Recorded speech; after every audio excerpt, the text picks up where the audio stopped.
नमस्कार सर्वांना. आम्ही एक आपला जवळचा माणूस, एक भारतीय मराठी माणूस पुन्हा एकदा आपल्यासमोर.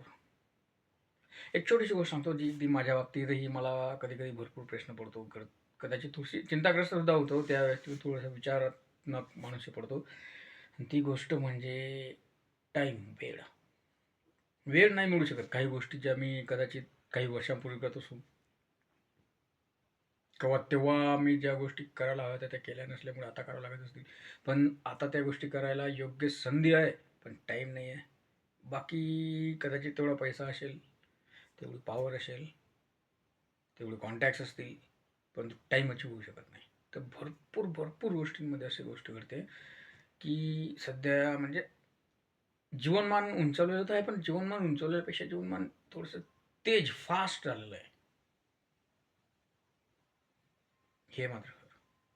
तरी कुठल्या कुठे मनाची थोडीशी ते कामं पूर्ण कसे व्हावे त्याच्यासाठी नक्कीच प्रयत्न केले गेले पाहिजे. अगदी म्हणजे एक जर बघितलं तर काही आपल्याच पूर्वजांची एक कहावत आहे, म्हणजे ती हिंदीतली एक कहावत असते, की बुवा एक साधू असतो. एका ऑफकोर्स ते नदी किनारी वगैरे ते राहतात. तर तिथं नसते नेहमी गर्जनाच करत असतात एक प्रकारे, कि हमारे पास आओ आपका हर समस्या का समाधान मिलेगा. हमारे पास आओ आपका हर समस्या का समाधान मिलेगा. आप जो चाहोगे वो पाओगे. आप जो चाहोगे वो पाओगे. असं ते एक साधू जुनी कहावतमध्ये ते साधू म्हणतात. तर बाकीचे लोक त्यांना येड्यात काढतात, की असं काय म्हणतोय व्यक्ती असं तसं. तरी एखादा व्यक्ती त्यांच्याकडे जातो. ते एक व्यक्ती बोलतो मुद्दामून, कदाचित ते मजा घेण्यासाठी त्या साधूंची त्याकडे जातो बुवा त्या एका प्रसंगासाठी.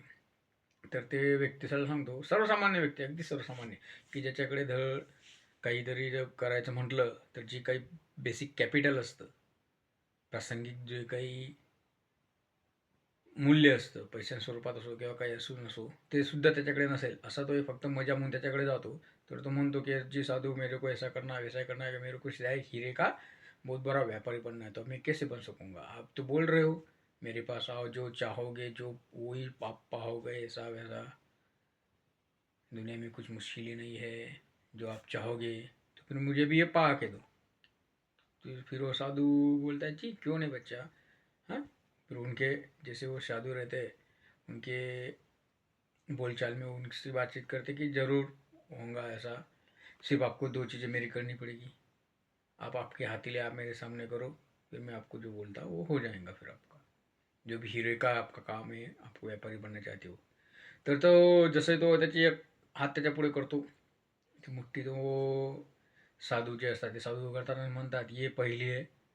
आप तो सबसे पहले ये मैं आपको एक दे रहा हूँ एक चीज़, बहुत मूल्यवान चीज़ है, वो है वक्त, टाईम, वेळ. म्हणजे तो सांगतो की हा वेळ आहे, तो तू गमवू नको. दुसऱ्या हाताला तो पुढे गेलेला असतो, त्याच्यावर तो देतो की हा एक संयम, धीरज, तो तुम्ही पहा, धैर्य आपलं राखो. असं झालं.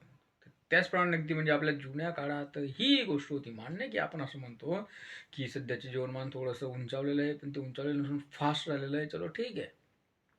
पण टाईम नसण्याची गोष्ट कुठेतरी काहीतरी आपण वेळ जो आहे त्याचं काहीतरी शिस्त असेल, त्याचं पालन करायला पाहिजे. थोडासा संयम ठेवून कामं केली गेली पाहिजे.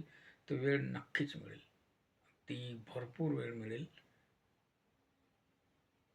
तर ह्या दोघं तिघं गोष्टी जर बघितल्या गेल्या, अगदी जुन्या काळातच चालू आहे, तर आजच ती सही समस्या आहे असं रूप आपण दिलं गेलेलं आहे. तर तसं नका देऊ. पुन्हा एकदा नमस्कार. धन्यवाद.